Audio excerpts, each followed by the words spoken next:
Lord, today we are going to talk about the Gospel of the second Sunday of Lent. And we have on the screen the quotation is very important for us, and that's the context of my question tonight or today. Because when the apostles, the three apostles, fell asleep and they woke up, they saw the glory of Jesus.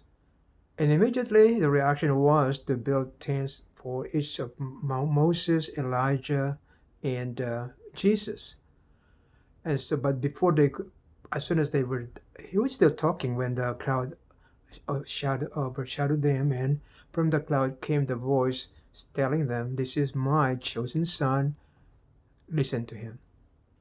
And I think those words of God the Father are addressed also to us now. Jesus is the chosen son, and we have to listen to him.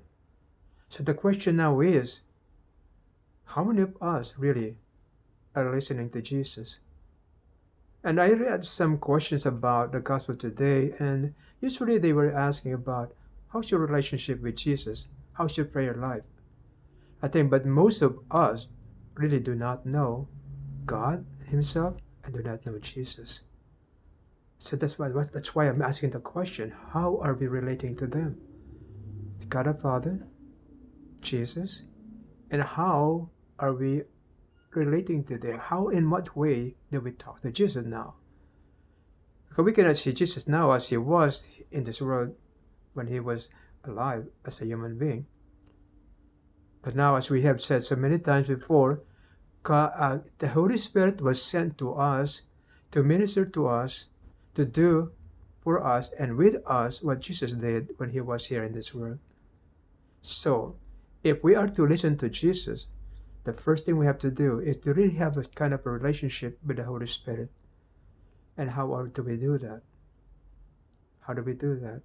Unfortunately, the focus now with the relationship with the Holy Spirit is centered on what we call the renewal movement in the Catholic Church, even in the Christian Church. It's very limited, but really, how did Jesus minister to the people? How did he minister to them? And we have to remember also that Jesus Christ ministered to each individual at that time, touching them in many ways, healing them, restoring them, forgiving them, having this reconciliation with them. The same thing happens with the Holy Spirit and Jesus Christ and the Holy Spirit.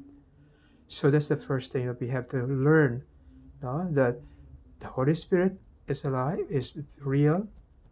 Jesus Christ ministers to us through the Holy Spirit. So we have to learn how to do that. And then secondly, what really is our goal in this world? What is our goal? Where do we want to go? Well, do we have any good idea of what the goal is for each one of us? Christ was on his way to Jerusalem. Elijah and Moses appeared to him, conversing with him, which the apostles saw. And so it was kind of the Elijah and Moses were telling Jesus, go on, proceed with what you're going to do. And the disciples saw that. They saw the glorious appearance of Jesus, and they were touched with that. How many of us have really seen the glory of God in Jesus Christ, or the glory of Jesus himself?